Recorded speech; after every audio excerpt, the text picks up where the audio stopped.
Ohayo gozaimasu, bonjour la team. Aujourd'hui on va parler de l'esprit shonen. Alors qu'est-ce que c'est que l'esprit shonen? C'est tout simplement, c'est un big up que je fais d'ailleurs à Inoxtag parce que c'est comme ça que moi j'ai découvert l'esprit shonen et je trouve que ça caractérise bien tout simplement ce qui est véhiculé dans les mangas, dans les animés, que ce soit en termes de valeur, que ce soit en termes de point de vue, que ce soit en termes de te faire grandir en tant que personne, que ce soit en tant que mindset, que ce soit... En fait tout ça, c'est les valeurs et le mindset, l'état d'esprit que tu peux avoir. On va appeler donc ça l'esprit shonen et donc c'est un big up que je voulais faire à Inoxtag parce que maintenant je peux mettre un mot sur ça. Donc aujourd'hui on va parler de 5 valeurs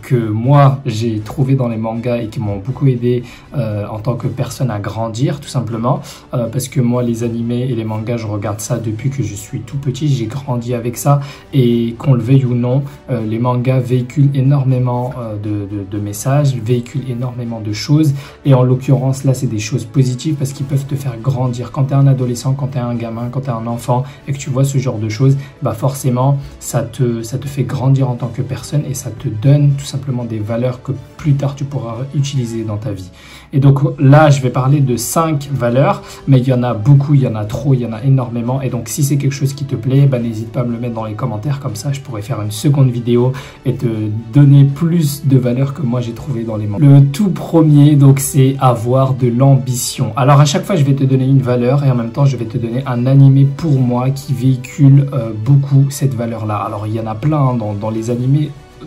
de manière générale dans les shonen il y a à chaque fois, on retrouve souvent les mêmes valeurs, etc. Mais pour moi, à chaque fois, je vais te donner un animé, un manga qui, pour moi, représente beaucoup cette valeur. Donc, on commence avec avoir de l'ambition. Alors, pour moi, l'animé qui véhicule beaucoup ça, encore une fois, il y en a plein, mais pour moi, ça va être One Piece. Donc, One Piece, le fait que Luffy veuille devenir le roi des pirates, le fait que Zoro veuille devenir le plus grand épéiste au monde, le fait que Nami ait envie de devenir la plus grande cartographe au monde, le fait que Usopp a envie de devenir un très grand guerrier, le fait que Chopper a envie de devenir le plus grand des médecins, le fait que Sanji a envie de devenir le plus grand cuistot au monde, le fait que Franky a envie de devenir le plus grand charpentier au monde, le fait que Brook a envie de devenir le plus grand musicien au monde et le fait que Robin a envie de découvrir les secrets qui entourent le monde et à propos du siècle oublié.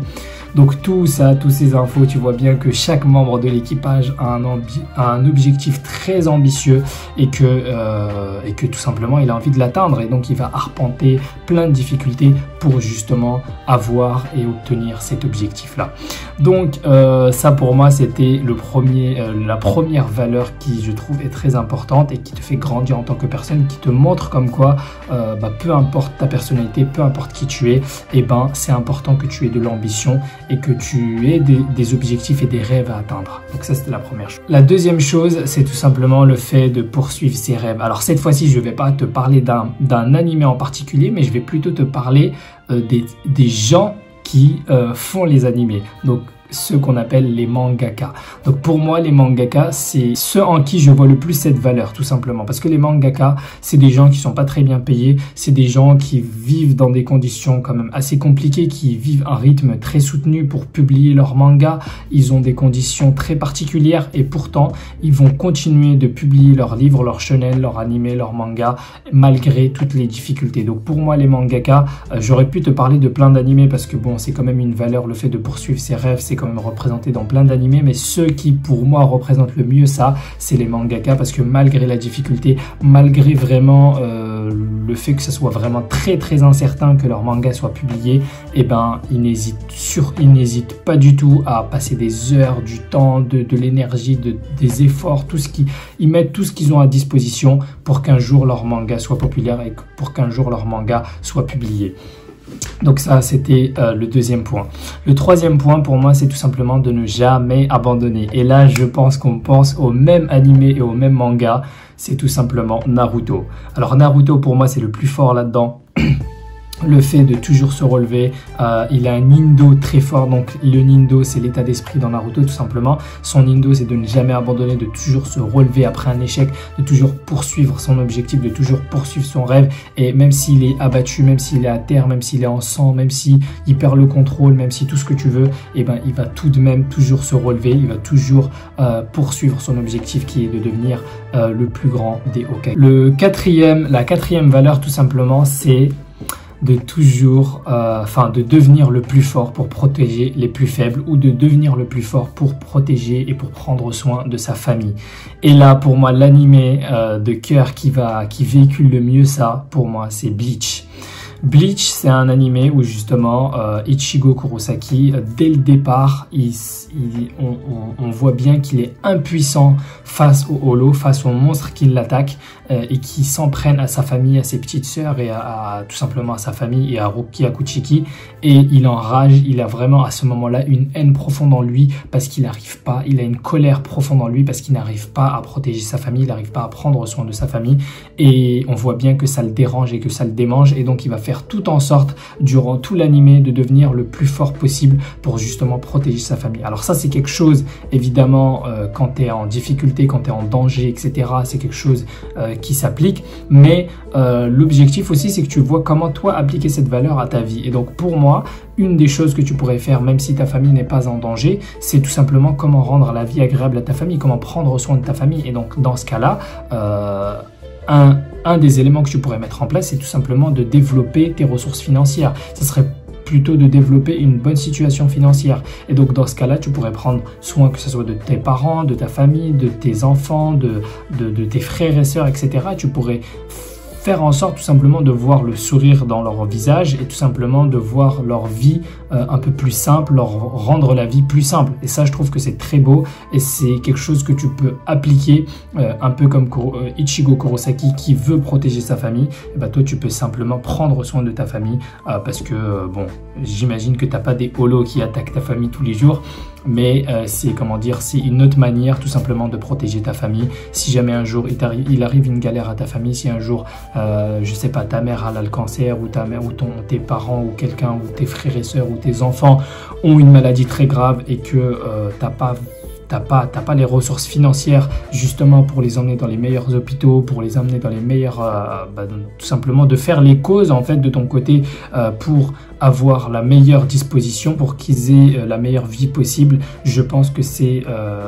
quelque chose que tu pourrais mettre en place et appliquer avec cette valeur. La cinquième valeur, donc on arrive au bout, c'est que tout est une question de point de vue. Donc là, c'est totalement différent avec les premiers points et les premières valeurs que je t'ai données, mais c'est quelque chose de très très puissant. C'est quelque chose que j'ai pu comprendre en moi en regardant l'animé Death Note. C'est que chacun a son point de vue, chacun a une manière de voir le monde, chacun a une façon de voir les choses, et une personne peut considérer une chose bien comme une autre personne peut considérer la même chose comme étant mal. Tu vois bien que Light Yagami et elle ont tous deux visions très différentes de la justice. Et ils ont tous les deux visions très différentes du mal, tout simplement. Il y en a un qui va penser que la justice, c'est ça, ça et ça, alors que l'autre pense que justement sa vision de la justice, c'est justement une vision erronée de la justice et que c'est le mal tout simplement. Donc c'est quelque chose que tu peux rencontrer dans la vie de tous les jours. Chacun il a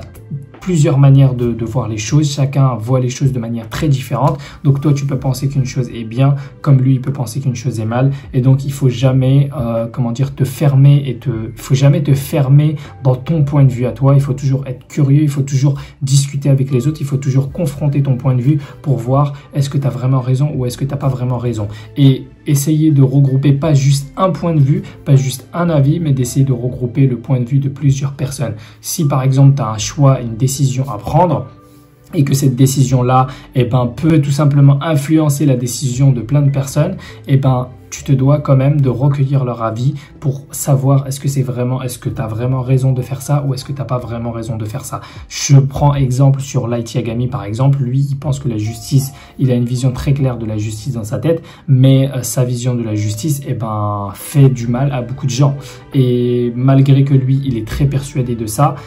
au final, on peut se poser la question, est-ce que c'est vraiment la bonne chose à faire ou pas? Donc tout est une question de point de vue et c'est quelque chose que tu dois vraiment comprendre, puisque si tu ne le comprends pas, tu risques de te faire du mal à toi, de faire du mal aux autres et tout simplement d'affronter, de prendre le mauvais chemin peut-être pour atteindre tes objectifs ou de prendre le mauvais chemin pour ton futur tout simplement. Voilà, donc j'espère que tu as apprécié cette vidéo. Si ça te plaît, n'hésite pas à me le dire dans les commentaires, comme ça je te ferai une deuxième vidéo ou voire une troisième, ça pourrait même être une série parce que comme tu sais, dans les mangas et dans les animés, il y a plein de valeurs qui sont partagées, des valeurs très puissantes. Là, c'est qu'une infime partie et moi, ça me plairait de t'en parler plus et de te dire tout simplement ce que moi, ça m'a apporté dans ma vie. Et donc voilà, si ça te plaît, mets-le dans les commentaires, like, abonne-toi, mets la cloche, tout ça, tu connais les bails. Moi, je te dis, Diana, à une prochaine vidéo.